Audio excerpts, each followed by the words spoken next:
Good afternoon, everyone, and welcome to our live stream Q&A here on SFIA. And as usual, we're joined today by my co-host and lovely wife, Sarah Fowler, who will be reading your questions off as you get them into the chat, where our mods will find them and put them in. If you want to increase the odds that your chat's going to get answered, try to put it into a reasonably concise and grammatically correct version when you put it up there in the chat window. So with no further ado, let's go ahead and get started.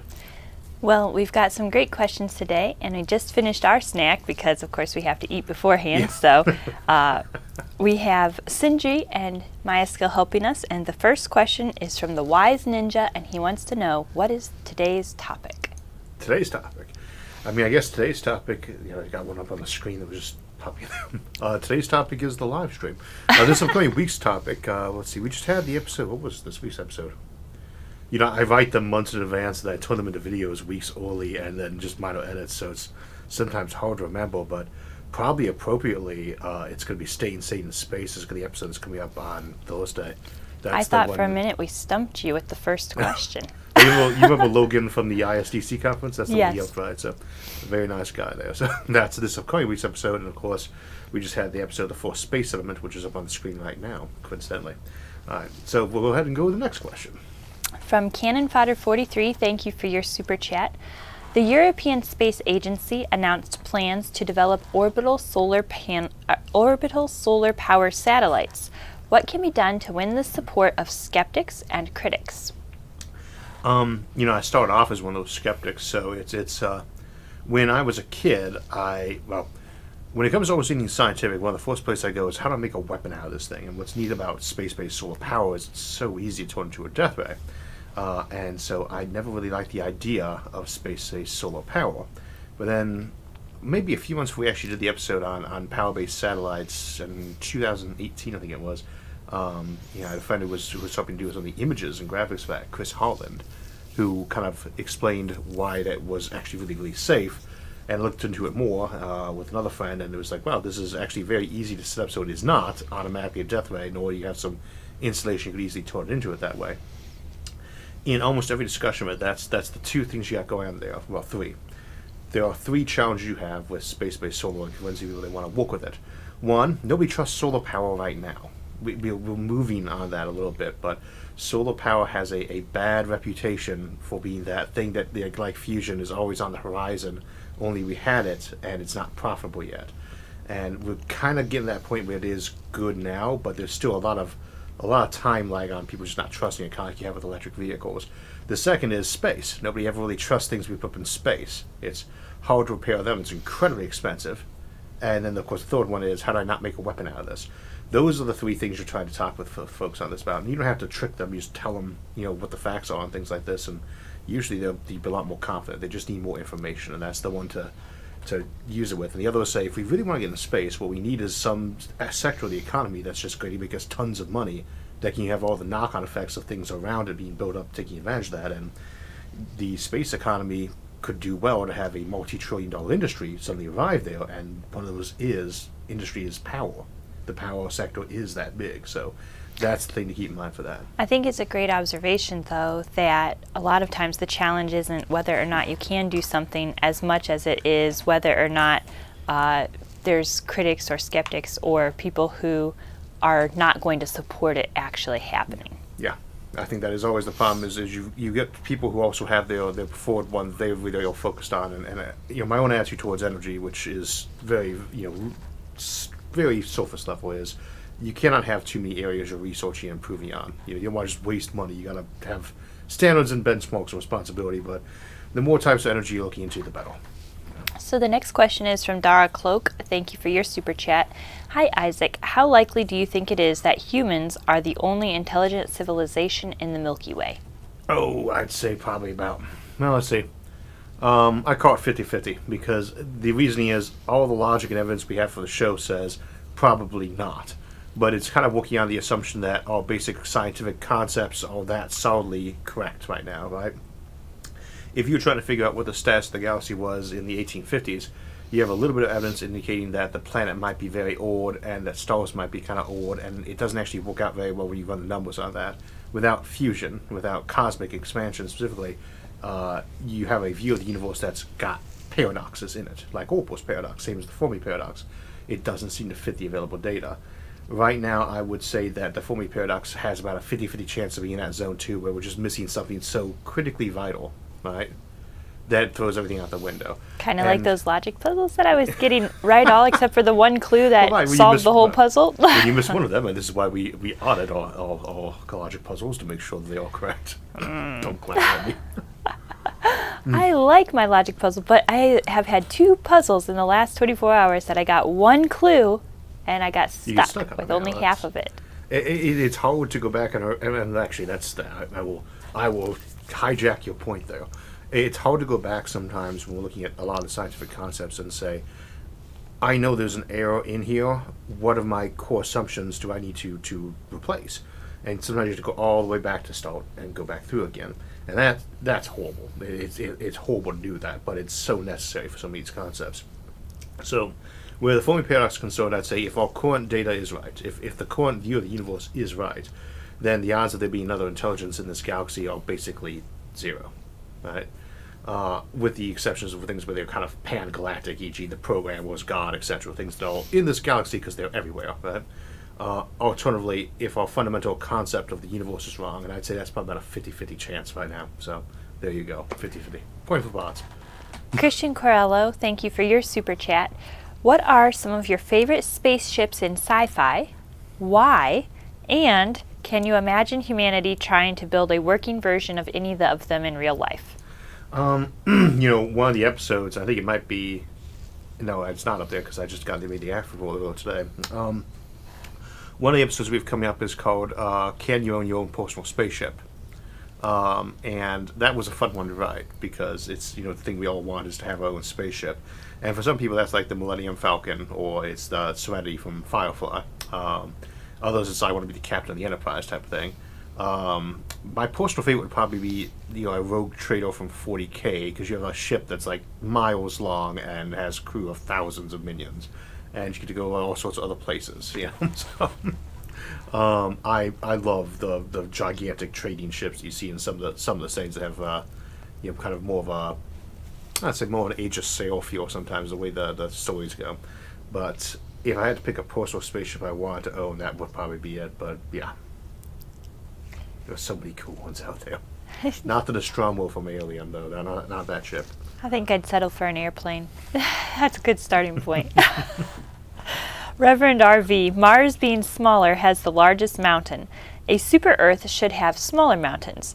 Both scenarios should be profoundly poor hydrological systems. Is Earth's hydrological system a great filter? Quite probably. I mean, that's one of those ones that could possibly get its own episode at some point in time. That I never really thought of phrasing it that way, but it's a good one. We tend to think, I'm going to make a super Earth. Everything's bigger there. And so you don't have bigger continents on a planet like that. You could, but it wouldn't be very neat, and the insides would almost always be deserts, right? It's hard to actually keep a good system, interchange of moisture, for instance, and stuff like that. On a super Earth, you probably have more erosion, more gravity pulling stuff down. On a smaller planet, you get away with gigantic volcanoes because it's being jettisoned out much faster. And when there's no air, there's no erosion. When there's no water, there's much less erosion. When your planet spins faster, there's more weather and more erosion. So, where we're thinking about it, we say, well, a super Earth, we'd think they would have bigger continents and bigger mountains, but no, probably not. Whereas places like Mars, you could have a planet that looked like nothing like a mountain, but we have asteroids that you think of them as a sphere, but they got a big, like, here's a sphere and the mountain sticking out of it like that. That's common with asteroids. Cosmic Arc. Do you ever think that the solar system will be colonized so colonized that moving between planets, moons, and orbital habitats will be as casual as moving to another country on Earth? Yeah, absolutely. I would actually say it would be easier. Now, that doesn't mean it would be easier to get from, say, Pluto to Mercury, but in a fully colonized system, even though the density, we say with Dyson swarms, people are afraid, wouldn't everything be so close together it would crash? And so, well, actually, the population density of a fully populated Dyson swarm, even though it's 1 billion times what we have now, is still lower. Right? It's very low. We have a few thousand people in a valley the size of this planet. However, there's no air drag. You could have straight tethers between things too. That things could just pull along, and things can go around a moving kilometers per second between those. But for ridiculously tiny amounts of energy, less than you take to drive down the road to the convenience store. And so in that context, it would be a lot easier to move around. Plus, and this is the big one, the places themselves can move around. You can move your space habitat if you don't like your neighbors. Sounds like your mic might be a little hot. Is my mic hot? That's what it says. Okay. So while you're fixing that, I have a long question here from Albert Jackinson. Good afternoon, Isaac and Sarah. Starting college 3 weeks ago got me thinking with coming advances in digital communication, VR, etc. Would future schools and physical buildings still make sense? Also, what are your thoughts on the upcoming launch of Artemis tomorrow? P.S. It is great to be back here. Missing 2 live streams in a row is simply too much. Welcome back, Albert. I don't know if that fixed the mic or not. I can kind of see it down on the screen here, but this is one of the problems when you have shows that are live streams is almost everybody who live streams regularly. Think if you have your favorite YouTuber that live streams daily, there is always somebody running the audio. I do not know how we could have had microphones longer than cameras, and it's the microphones that are always the hard part. But there's so many little things, like you glance around, I can see like the light reflecting off my ceiling light off of my glasses, for instance. There's too many things to try to keep in mind while you're also trying to keep people's questions in mind, which is why I have no idea what Albert asked. Could you Well, repeat that, the please? important part is that he's back to school and that he is back with us. So I'm sure he had a question. We just go past that. he did. What was the question?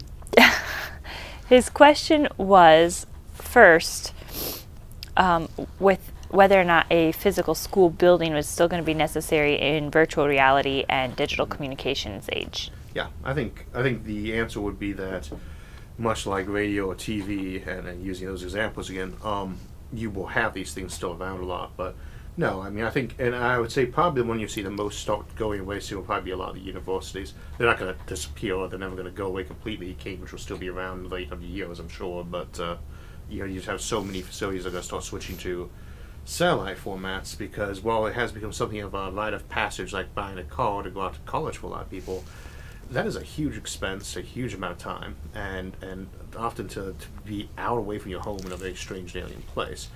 So much easier to be able to do that in your local community by just doing most stuff online or virtually in your own preferred virtual reality or university. And I think that is absolutely where we'll see these things going. He also wanted to know your thoughts on the upcoming Artemis launch tomorrow. Fingers crossed. Yeah. I have a personal rule that I never discuss launches before they happen. I don't want to jinx them. Potential launches. Very scientific, yeah, I know. Withering Liberal says, how much turbulence would one expect to feel during a gravity assist or gravity braking? Do you say turbulence? Yes. I was thinking about that, kind of like maybe it's how you're getting turbulence in an airplane. They want to know if you'd be feeling that when you're braking or okay, that's using gravity assist or gravity. Feeling any in the vacuum. As an example, gravity for the most part very evenly distributed too. Most of the things that like shake us around in cars, things like that, it's because the force is not evenly distributed or reacting.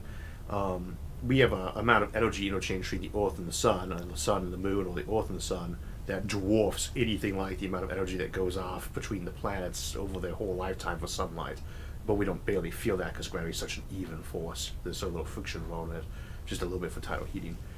So generally speaking, with gravitational maneuvers, you're not going to feel virtually anything. All right. We have a super chat here from Miami's Last Capitalist. Thank you very much. What might be the timeline of the transhumanism versus space colonization? Such as, will we have cyberpunks on Mars, direct to brain virtual reality while traveling in space, digital immortality Digital immortality. by Probably a lot of Jupiter? digital immorality, I'm sure that was. By the way, did Sindri say at the microspace now yet? Yes. Okay, we're done hot micing, good, okay. I normally wear a lapel mic too. There's a boom mic right up here, but it was hot micing, so I just yanked it off today. It's sitting in the corner over there. So I've got to stop going off tangents. I forget the question is. Hi, Morv. You forgot what the question was again? It was about whether or not we'd have digital immortality on Mars. There was more Yes. to that question, I'm sure of that. Well, that's a good starting point. It wasn't Merv. It was Miami's Last Capitalist. Oh, his name's Morv, though. Oh, okay. Hi, Merv. You get to recognize folks after a long enough period of time. Says, what might be the timeline of transhumanism versus space colonization? I think that you'd see transhumanism kind of rolling completely separate I mean, we tend to think of them as together in some way. We tend to think, well, you surely have more transhuman folks off on these colonies where they could, do all this cybernetic augmentation. And I think there would be some correlation here, just because you tend to have folks who are a little bit more tech-oriented. But for instance, it's more likely in my eyes that an Amish community might decide to go buy an O'Neill sonar in the future to get away from Earth than necessarily stay here on Earth and try to deal with everybody's already here. So I think you'd have a lot of folks who might decide to leave because they did not like technology as much as because there was a great place to try new technology. So he was also saying, such as, will we have cyberpunks on Mars, direct-to-brain virtual reality while traveling in space, or digital immortality by Jupiter? By Jupiter. Okay. No. Cyberpunk genre as a whole, I hope never really does happen because as cool as it is, I mean, I love me Blade Runner, Shadowrun, and William Gibson's Neuromancer, or my personal favorite, Snow Crash by Neil Stephenson, best of the cyberpunk books in my opinion. But I don't really want to live in that future, and I hope it isn't the one that actually materializes. It's very dystopian. I think that we would see brain augmentation, like actual brain chips, before we have people living on Mars. Unless we're really stretchy, it had to be like those 6 people we sent on that first boat who ended up living there permanently, like McMurdo. So. D. Cragen wants to know, in a world with no aging, would language changes slow down? Otherwise, people and their still alive great-whatever grandparents might not understand each other. And that's a really good question, too, because I actually have no idea. You can argue it both ways. The same question comes up, would a society that is more long-lived tend to be slower to change overall with many things, right? Is it a more conservative society about, cultural changes, new music? Do these things slow down, right? And my actual guess is not really, right? People get set in their ways and enjoy their life, kinda. If you talk to anybody who's 50, 60 years old, they will often be irritated by changes around them, but they're still actually engaged in or actively involved in or even very participatory with other new changes going on. So on the one hand, yes, you get a bit of a breaking force because people aren't necessarily going to be making up new words often that change into being, this generation's slang is next generation's Webster's dictionary. But at the same time, I think you would still have a lot of change just because people who've been around a long time are, going to still be interested in innovation. So maybe you covered this in your mental health episode coming up this week, but Scooter wants to know, as virtual reality technology advances, do you think that a hollow addiction, as depicted in various Star Trek series, will become a legitimate diagnosed condition? With a caveat that I'm not really sure, because that is not my field. I'm not sure if they'd actually give something like that if it did happen, which I'm sure it will happen. If that would end up as a sort of like DSM-5, or 6 or 20, if that would end up as its own entry or something that was subclassified under an existing thing. With that caveat, oh yeah, absolutely. We've had people get addicted to video games for 50 years probably now, but certainly at least 40. Or virtual reality now. It's getting there now, yeah. But VR turned out to be a lot less addictive because it's been rolling in for like 3 decades, and we all expect it to be the thing, but it's been so slow to start in so many ways. But many of us who are my age, we have the Nintendo thumb still, where you can push those 2 little buttons really fast. I won't buy a console system anymore. I haven't bought since Xbox 360 came out because I don't want to lose all my free time to another video game series. The couple of video games I do play, all things from like the early 2010s, that I'll play for like 15 minutes because that's how honestly speaking bored of them again. Otherwise, I'd have no free time to write episodes or do live. That's, by the way, feel free to do video games as a perfectly legitimate hobby. Just obviously, like anything else in life, keep a little bit restrained if you want to have any free time for other things in life, like life. but will these things serve as addictions? Yeah, absolutely. Would a holodeck be addictive? Oh, good God, yeah. I mean, it's like reality at that point in time becomes the thing you don't really feel like spending much time in. Why would you not be in a holodeck when you could still have everything cool around you, your own tailored virtual space or office, and then still do your normal job?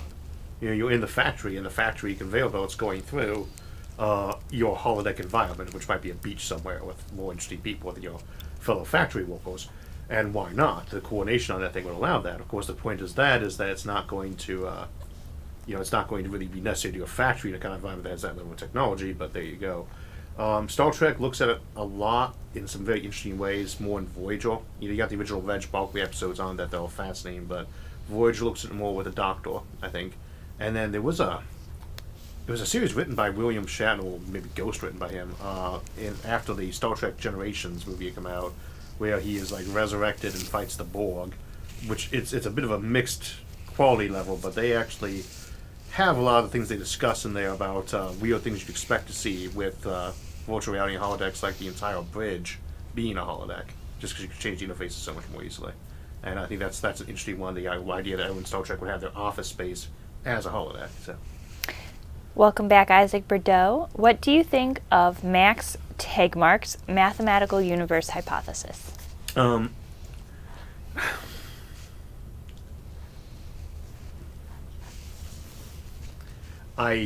To avoid going off on one of my personal rants about string theory, I like the model as a basic concept. I like the whole idea of multi-level, universe concepts for classification.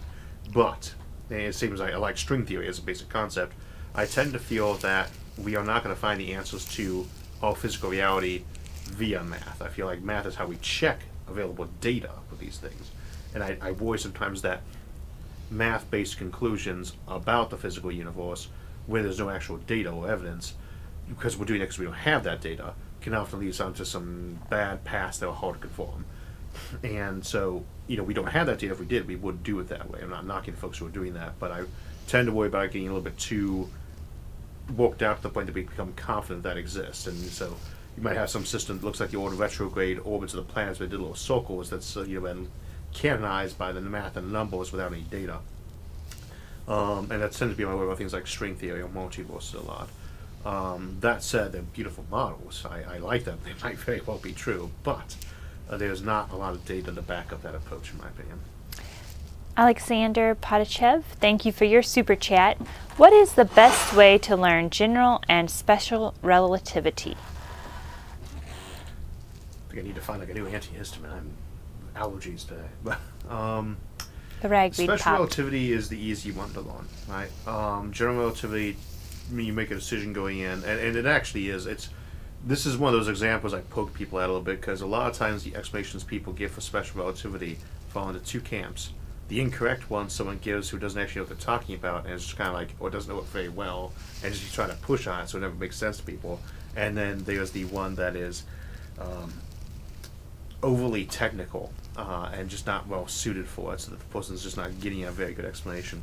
When it comes to special relativity, the key thing to understand to learning it, it's not that hard of a concept, but it gets this arcane flavor to it, is that everything we know about velocity says that it's a distance divided by time. How fast you're going is how far you traveled in what period of time. D divided by t.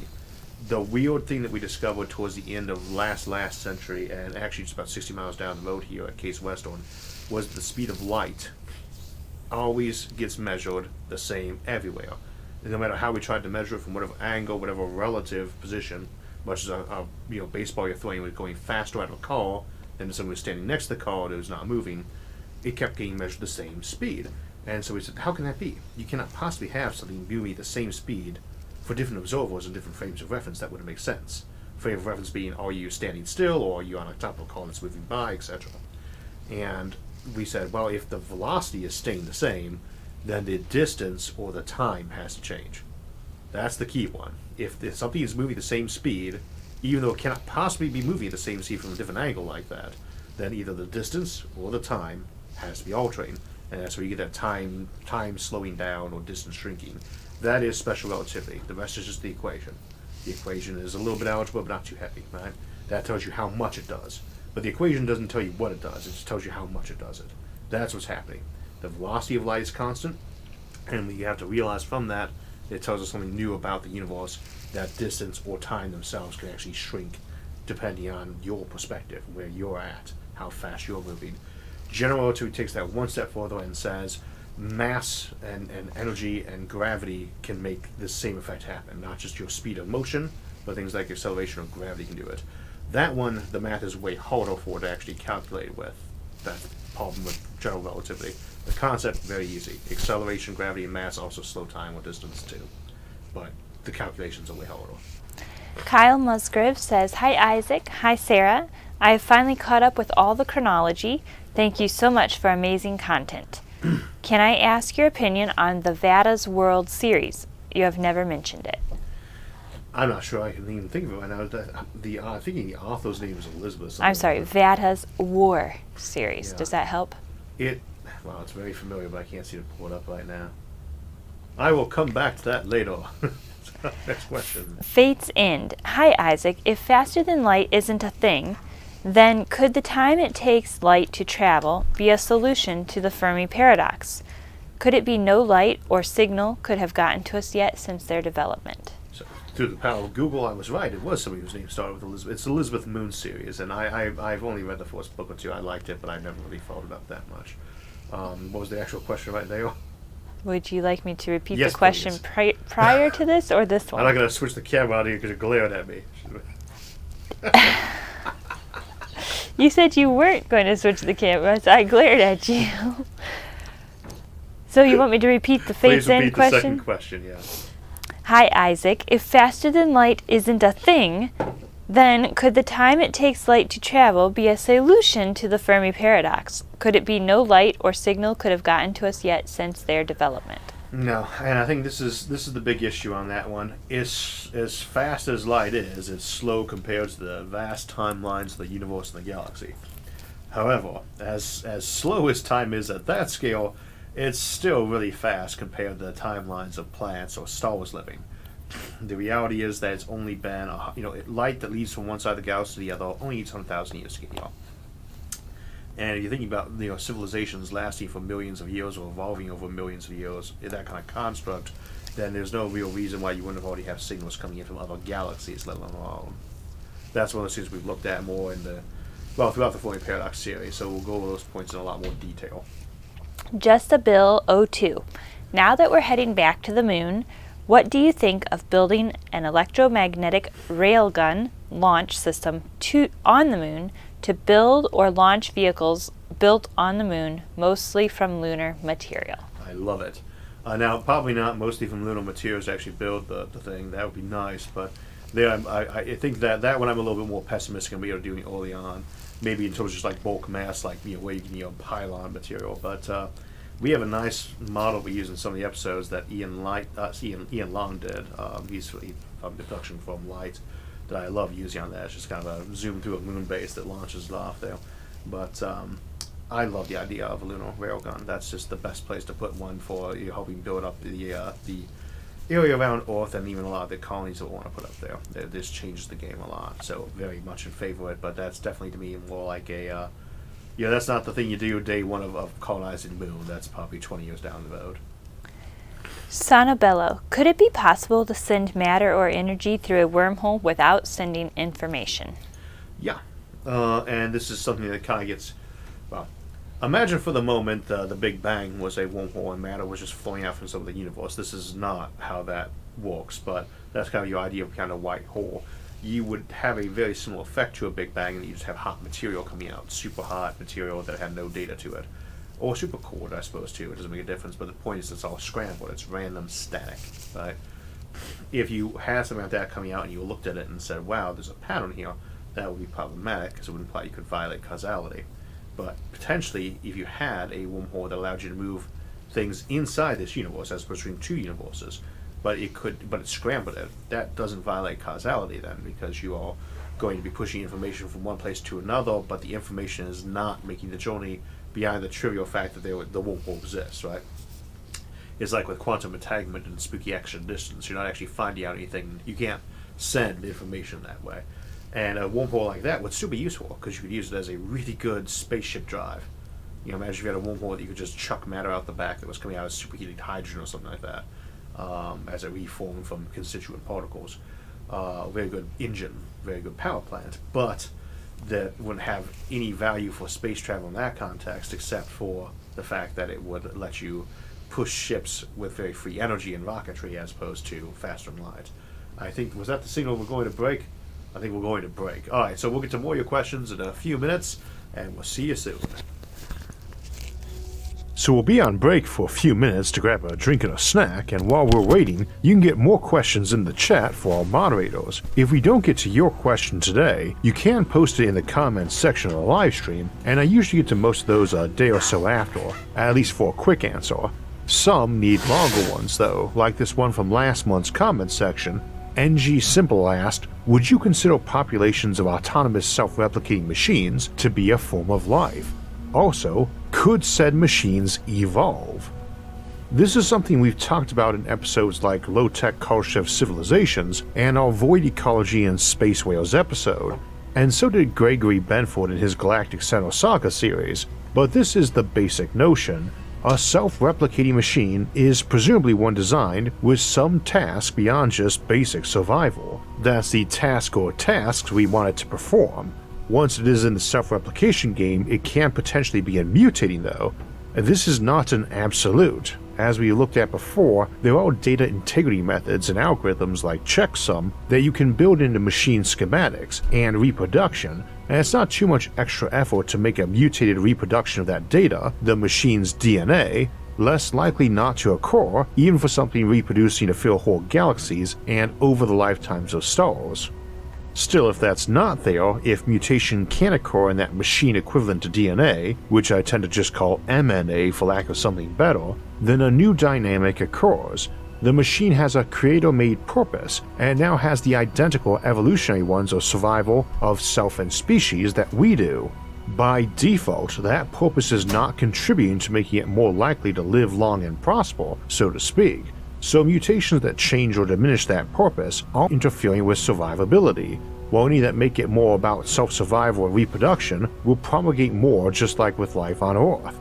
You now effectively have an amoeba that divides or reproduces and mutates, just made out of silicon or whatever, and that should lead to diversity, including sibling cannibalism or cousin cannibalism, resulting in predator-prey cycles and so on. Like big sturdy slow or immobile solar collectors that stored energy and got robbed of it by some equivalent of herbivores. In other words, a whole new ecosystem, which might look very interesting on a grey goo planet where you might have solar-powered upper layers and lower dead layers surviving on marine snow equivalents as material descended toward the bottom and an eventual layer of magma. You might have the reverse as a natural Dyson swarm around a star, with bits drifting out from an ionosphere of light collectors acting as marine snow. Now, where we draw the line to call this life is tricky, and same for evolution. The two are not automatically synonymous. Again, we might program a self-replicator to be non-mutating, that is already within our technological skill set, though it would generally make them slower to replicate. I'm not sure how much mutation something needs to qualify as alive, and it is pretty likely humans will apply this themselves in the future, some possibly opting only for chosen mutations and having nanobots run through them, killing off or correcting mutated DNA off the template they were born with, or paid a lot of money for, or both. Also, a machine might not be self-replicating but only able to produce a step below itself. Big machine makes hundreds of smaller machines, which are factories for smaller machines in turn, or in a reproduction circle, your bigger factory bots are unable to replicate themselves, but 2 or 3 unrelated factory bots that produce different chains could team up to make another of those bots, as something triggered by a complex supply chain that was running low due to insufficient factory bots of this type. This is still an ecosystem and has some parallels to our own, but is quite alien and indeed more alien than actual aliens who naturally evolved might be. One other quick caveat, a machine's additional purpose, the thing we want it to do and give it self-replication in order to do it better, might be survival related too, like mining some necessary ore or collecting power, or being part of a reproductive circle, and in such cases those purposes would tend to erode slower from mutation as they are survival related, and a good engineer might aim to make the robot's tasks survival related in that way as an extra safety measure. Anyway, great question, so let's get back to some more of your questions. And we're back, so next question. Well, welcome back. The first question in this part is going to be from Indigo. Hi to Isaac and the SFIA team. Do you happen to know whether dark matter models predict if dark matter is predicted to accumulate in planetary, stellar, or galactic cores? Thanks. Right. Not very much. We normally say no, not at all, but there might be some, because it depends on which model of dark matter you're looking at. If there is one that allows dark matter to interact with the universe around it or with each other, you would still get a certain amount of limited friction if it's just a little bit. If they don't interact at all, then there would be none at all, right? That's essentially how that works out. But you really don't get much clustering as a result, except at the galactic scale, because these things still have a speed, and that's why we say they're core dark matter, because they're not moving fast enough to escape an entire galaxy's gravitational pull, so they clump up around a galaxy a bit. So we have a super chat from Name Not Provided. Around what year approximately do you think we will achieve a post-scarcity civilization, if ever, or do you think humanity will destroy itself first? Do they actually not have a name, or was it just that was the actual user Name ID? Not Provided. That's the actual user ID? Okay. Thank you. Thank Name you so Not much. Provided. Thank you. Name Not Provided. I would guess that, well, where you want to say something is post-scarcity is so debatable. For me, it has that, when do the vast majority of people basically get to, I would say, if most people could live an upper middle class lifestyle as it is right now in the United States, generally speaking, what we're saying, prosperity, options, etc., and that was sustainable, where most people on the planet, of 8 billion people, could do that and do that sustainably, in the sense of we didn't have to worry about running out of, coal next year or something like that, or a century or two from now, whatever it is. That would be, to me, that would be post-scarcity. Because at that point in time, you have that level of abundance for pretty much everything that's a basic need for life.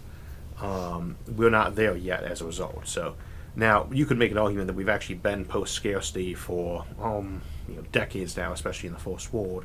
But it kind of comes down to where you draw the line, how many exceptions count, how many people starving to death does, do you have to have in a civilization where you don't really count as post-scarcity anymore? And I would say that it'd be very hard, in my mind, to say that we've been post-scarcity outside the First World anywhere, and even inside the First World, just because it's not something we could really keep doing indefinitely currently. 20 years, maybe. Why not?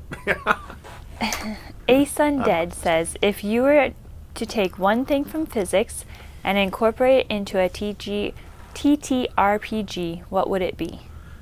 TTRPG? TTRPG. Oh, tabletop RPG. Okay. I was just thinking those are RPGs still. I was actually playing one yesterday up in Buffalo. That's what we were up to. So we were doing Pathfinder 2nd Edition with little bits of elements poured in from the White Wolf system Exalted. Very fun.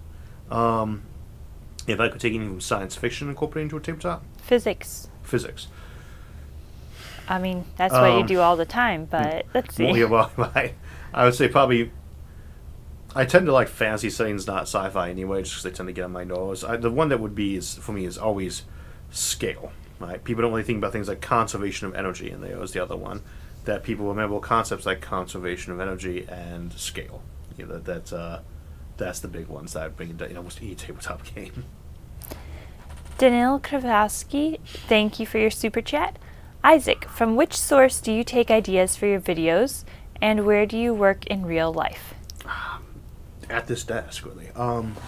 We were coming up on the 8th anniversary of the first episode of this show, and for the first couple of years, it was a complete hobby that I was out of pocket on. So I think I spent thousands of dollars running the channel for no good reason, and I finally got talked into taking on like a Patreon account, and then a couple of sponsors, Audible, and was our first one, and Brilliant, and I'm very grateful for them talking me into that. And we do some ads too because YouTube kind of forces you to be honest.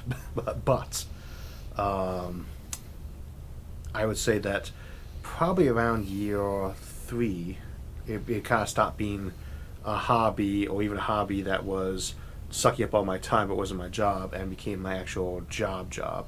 Now, outside of that, I also work at the Board of... Well, I actually don't work at the Board of Elections. I'm the chairman of the Board of Elections, and I go in there about once a week to check on things, because it's not the same as, like, we have a director and deputy director that we appoint. It's like a school board, so it's kind of like a school board position in that context. We oversee it and make sure that all of the policy is in place to make sure that works well. I also make their training videos for it because I have the software, equipment, and time for it, so we make the best training videos in the state, which means the best in the country, because nobody runs elections like Ohio does, and I mean that too. I mean, they do run it better than anybody else. say otherwise, but you'll be wrong. So, and so, that's the other main thing that I do in life besides this is elections. So I enjoy it. It's a hobby in some ways too now.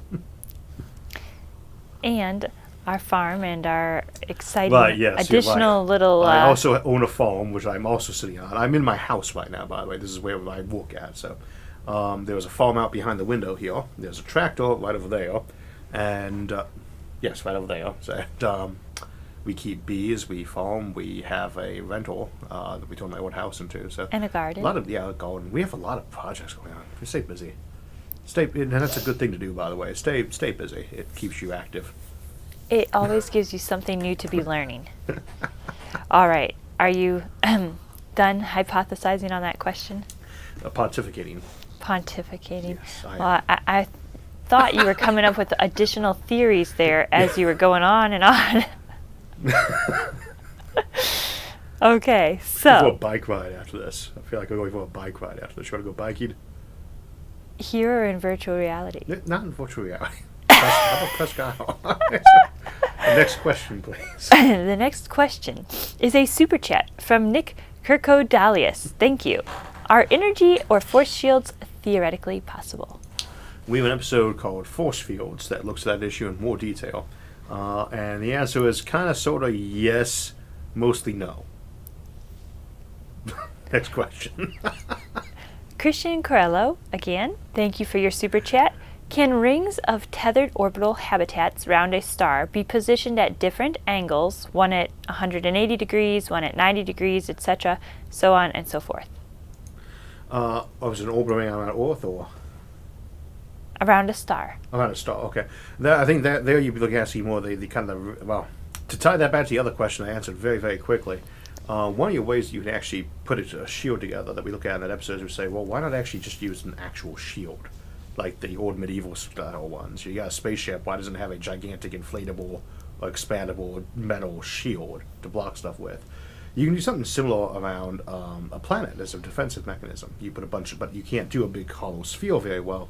They're not one that's got a lot of mass and want to fall down. So what you instead do would have a lot of spinning rings. And these spinning rings aren't habitats in this case, not ring boards, but they're a protective shield. So they don't have to spin, at 1G to produce the counter gravity so you live on the inside. They're just a spinning ring so it doesn't fall down. They're just an orbiting ring. And a big, thick orbiting ring. And there's one that's maybe a couple kilometers wider, placed right beyond it, tilted an angle, and another angle, etc. Until you have a big sphere around the planet of these rings that's a protective shield against whatever you feel like they need to be. And you could have these sets so they're a little expandable, right? Instead of being a flat plate that looks like that most time, it's scrunched up and this pops up when you need to activate it. So you have a very tiny little sequence of beads around the planet, big long bead bracelets around it that can suddenly expand and turn into a gigantic shield, a whole shield that can block, say, a supernova, or orbital bombardment. That's kind of an option there. The other one, of course, is that what you're suggesting is how you do a Dyson shell, classic Dyson sphere of the non-classic variety, where you just put a bunch of ring boards around it, cocked at various angles. And we had that graphic we occasionally put up on the channel for Dyson spheres that shows one like that. Yes, that's possible. It's still a Niven-style ring board, though, so if you want the internal gravity on it, you need a super material like he has in that series, Scrith, that you had to stabilize it to. Malachi Oder Kais, thank you for your super chat. Thanks for your consistent work and effort. What's your opinion on why we have research into electric propulsion, but we ignore the high power versions? That's one of those ones where if you ask 5 different rocket engineers, you get 25 different answers each. I like Vasimir, for instance, a concept, but it has a lot of work that needs to be done to really bring it to even the prototyping stage, really. The biggest problem we have in all these things is how do we manage to make the most energy go from, a battery or a solar panel or a fusion reactor, whatever it is, into a particle shooting out the back of a ship, while we do that very many of them at once, so we actually get some real thrust, and without melting the thing apart. And that turns out to have a lot of engineering problems. And I think that's mostly what it is right now, is that nobody thinks they can really overcome all those engineering problems to produce a really good prototype when the market really wants something that is either going to be good for moving you back and forth to Mars in a few months, or which could be used to very cheaply allow station keeping on a satellite. So, low power portions. Roberto says, are there any alternatives to the Kardashev scale, and is there another way to quantify how advanced a civilization is? I missed that first sentence. Are there any alternatives to the Kardashev scale? Yeah, I think we were talking about that first episode not long ago. I introduced one in there, actually, the very first episode of the show, and I never brought it up again. Nobody ever really seemed to use it. It was a perfectly good one for kind of like putting things together, but it was more the idea that you'd have a population scale, a technology scale, and a size scale for any given object. It was meant for measuring megastructures, so there was the various types of generalized categories, and then there would be a component for its size, a component for its actual population, a component for its technology level. So you could describe it as a rotating swing, size 50, population 20, technology level 52. Which I think I ripped right out of Traveler, the RPG, for the technology levels. But when the culture is concerned, I don't think that we really could ever put together a better system. That's why it sticks. It's there. It's already out there. It's not good. It's just there because we don't actually have any examples to look at. How do I write up a decent taxonomy of civilizations, of high-tech civilizations, when I have technically one example, maybe, kind of, not any? We don't have any advanced civilizations because we don't mean always. We never mean always, obviously. So how do you create a categorization of that? And we do this with the things like planets or other things, and we end up having people get upset later on. We have to rename everything. Oh, yellow dwarf star that we never call a dwarf anymore because it's not a dwarf, but we thought it was originally.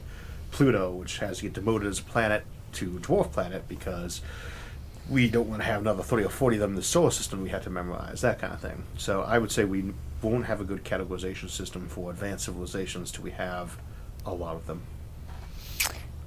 April Van Ryan, thank you for your super chat. She says, I love you, Isaac and Sarah. These are my favorite shows. Thank you. Val, also a super chat, says, should we first prioritize on establishing a base on the moon rather than racing to go to Mars? And is the moon potentially artificial? Great content, as always. Well, those are two very different questions there. Moon Force versus Mars Force episode, we came to the various reasons why you might do A, Y, or B, as well as, like, could you do an asteroid or Venus as our force base? And we're looking at the Force 7 episode this week, too. And you can make good cases for all of them, but I feel like the strong one, outside of an orbital colony around Earth, is almost always going to be the moon. And as to whether or not the moon itself is artificial, until you actually dig around on these things, I can't just say no, it's not, because we have no evidence that it's artificial, in that kind of context. If you see the movie Moonfall, obviously that was horrible. By the way, I did not like that movie, but it's got the hollow moon thing going on. That's always possible. You never know. You got to dig down there and find a big black monolith, Arthur C. Clarke style, either. But we just don't have the evidence to indicate that. So, Thought Criminal says, Isaac, are you personally signed up for Cryonics? I am not. It's like me freezing my brain. It's in my will. Okay. Well, my wife can confirm this. He has additional questions, husband. If so, are you signed up at Alcor, the Cryonics Institute, or somewhere else? And if not, why not? So I have it in my will to look at the option of freezing my brain, but the thing is, if you die, well, obviously I'm not going to endorse any of those particular organizations at this time, right? You go pick and do your own research on getting your brain frozen and with who. For me, right now, it's not the best option for that funds available because most things that would kill me right now would do it in a way that would destroy my brain in the process, or which they wouldn't have time to get up here and do it and fall from any real medical aid of that variety. Most of my death scenarios would not make it very easy for me frozen currently. But I do think it's a pretty good approach to backup, as it were. So, cheaper than life insurance. Also. That's true. for sure. Yeah. Especially if you're going to fly. But, of course, life insurance is about really insuring your life. It's more about insuring your death. That's an interesting question. Is life insurance going to be available for people that go to outer space for regular trips? Probably at a very high premium initially, yeah. I would wonder. Actually, that's a really good question. Is what are the insurance premiums right now for an astronaut? Is that the Or are they going to say that it's limited to within the Earth's hemisphere? Or atmosphere? I mean, they could really, really limit it. Yeah, no, because he gave our lawyer a crazy time trying to figure out how to write that out, too. What a freezy in my brain. Yeah. Moving on. As long as you stay alive, that isn't a problem. Albert Jackinson, what megastructures built specifically for scientific experiments would be useful and or practical to build, such as particulate accelerators in space, if any? What was the first chunk of that? Megastructures built specifically for scientific experiments. Useful and practical to build. Super collider is the big one. You always want to do one of those, because if you're looking at those high energy particles, you can do one that size. Gives you the power plant for it too. For me, most of what's interesting in low gravity and microgravity is either building of gigantically huge space detectors, like a telescope that's 1,000 miles across. You could theoretically do something like that in space, or it's chemistry and metallurgy. What kind of stuff can you make in microgravity? What changes in terms of how crystals form in that kind of context, in that really low gravity versus here in a gravitational environment. Was that the end? That was the end of it, yeah. Okay. I was thinking that we are It's been a long week. getting close to needing to roll through the lightning round here. Are you up to a lightning round today? I'm up for a lightning round, yes. Okay. Probably not, but let's do it anyway. So 15-second answers? Well, that never actually happens. But yes, we'll do it as quick as we can. Okay. Miami's Last Capitalist, thank you for the super chat. Since you make a moon episode every year, 2023 should be your rewriting of Moonfall. No, I don't think I'd really want to do that one, because I'm not sure how you would it. I'm not going to beat up on that movie too much, because it is a Roland Emmerich film. That's what you expect, Time's up. Okay. Next question. Victor Runyon. Question, how do you see us dealing the loss of species that we need to survive, such as bees? The best thing to do, and this is something I occasionally get in a little bit of trouble with some other folks on, is I like the idea of getting DNA samples of everything, and they're digital DNA too. You get the frozen version, and then you digitize that so you can reproduce it and print it if you had to down the road. Some folks will say, well, doing that gives people encouragement to go ahead and let those species die off.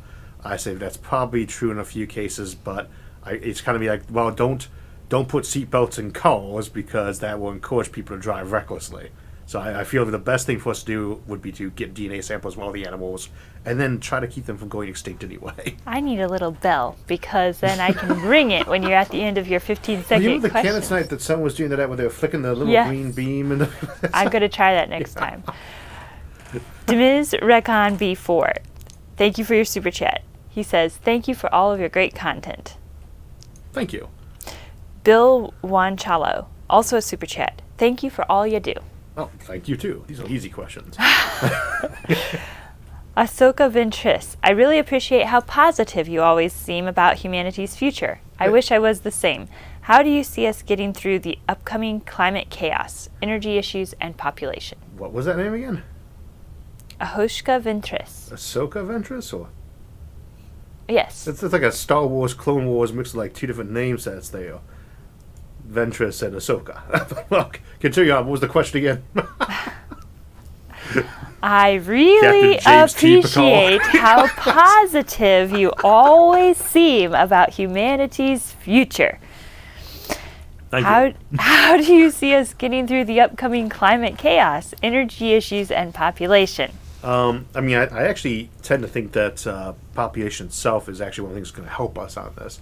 If you grow too fast and you grow dystopianly beyond what your means can support at all, that's not good. That's going to screw you up. But for the most part, the more people we can throw at these problems, the better, right?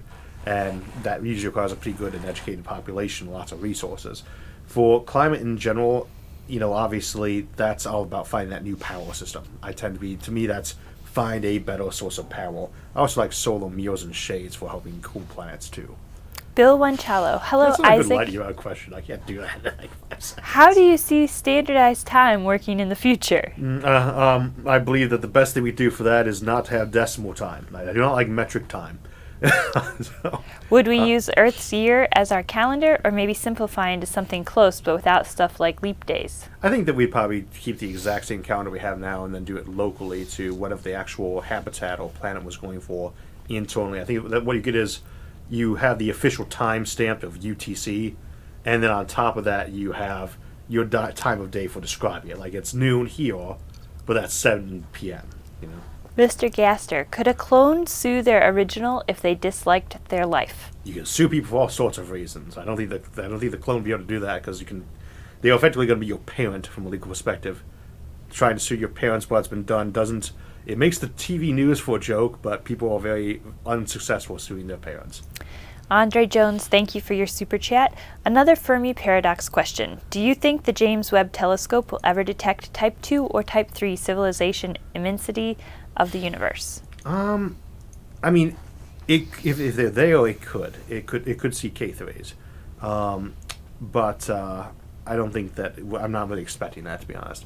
Would it spot a K2? A little less so. Dyson swarms themselves are a little harder to notice unless you actually are looking at a specific star and know there's a star there. So. Christian Corello, thank you for your super chat. Think you'll ever do a sci-fi video speculating on aliens made of energy? The best example from sci-fis that I can think of are the Dredge from Titan AE. I didn't like that movie. That was from the that's what he said. The animated one. It was actually not that bad, but all energy beings like the Q or a lot of the other ones, probably. The thing is, it's a very bad reason for naming episodes, but I always like any of the alien episodes to have the aloof aliens or stupid aliens or description aliens, and well, I will break that format occasionally. That's usually how you get to sell me on an episode like that. Is there's so many good topics to do? Can you give me a title that fits the mold? So. I think we may have answered this one before, but we had a suggestion from Stephen Markskavsky last time. Make an episode about secret technology and how would future space governments keep technology from the public. Ooh, I like that one. If I can get a good title for that. He says secret technology. I'm sure a lot of you noticed we've been changing around the thumbnails on that a lot. We can't squeeze too much text onto an actual title card, and then it blocks Jacob's work, plus it becomes very hard to see anyway, and I love his art, so I don't like to block it. We've been experimenting with new ways of doing that, but you're still limited on a title to like 5 to 7 words tops, so if you can think of a good way to describe something that's short like that, there's a much better chance of getting me do an episode on it. I know it's a stupid basis for it, but I'm not the reason the algorithm clicks on those. Everybody else is, so it's not my fault. Marlis1000 says, do you find it offensive that I really like your accent, even though it is actually caused by an impairment? For some reason, I find it so relaxing. A lot of people do. It's weird. No, I have a lot of people who I listen to go to sleep to or to relax to, so it doesn't bother me. Apparently, I do have an accent, though. It's just that we didn't really notice it underneath the speech impediment until we ground some of the worst bits of it off. And then I asked them, well, what one is it? And they said, well, we discussed this as a group of speech pathologists. It's like, it's Mid-Atlantic. I said, Mid-Atlantic? Isn't that fake accent people have who are trying to pretend to be British? I said, well, no, it's people who travel back and forth between like New England and England a lot. It's a real-ish accent. I said, what's a real-ish accent? And they said, well, that's what you have. Well, you have a couple. It says, your channel is a gift for optimists in a world dominated by pessimism, anti-technological attitudes, and anti-intellectualism from both sides of the political spectrum. Yes. Thank you. Thank you. And I think with that, we will wrap up for today. All right. Well, thank you, everybody, for joining us. If we didn't have a chance to get your question today, please go ahead and put it down into the comment section. I will try to get to some of them in the next day or so. And another one, if you did not know, we have these discussion boards over at Reddit, which I knew more from, and Facebook and Discord. And please feel free to go over there and join those forums to find other people who actually enjoy talking about these topics. And if you want, you can volunteer to help moderate them or actual chat here for today. Not today, we're done today, so unless you have a time machine, you can't help us moderate today. But you can help us moderate next month, which we do mostly out of Discord. And on that wonderfully cheerful note, I need more coffee. We'll see you guys on Thursday. So that will wrap us up for the day. I want to thank everyone for joining us, and again, if we didn't get to your question, feel free to post as a comment below, and I'll try to get to it this evening. Also, you can continue the conversation at any of the forums on Facebook, Reddit, Discord, or our website, isaacarthur.net. Thanks for joining us, and we'll see you Thursday.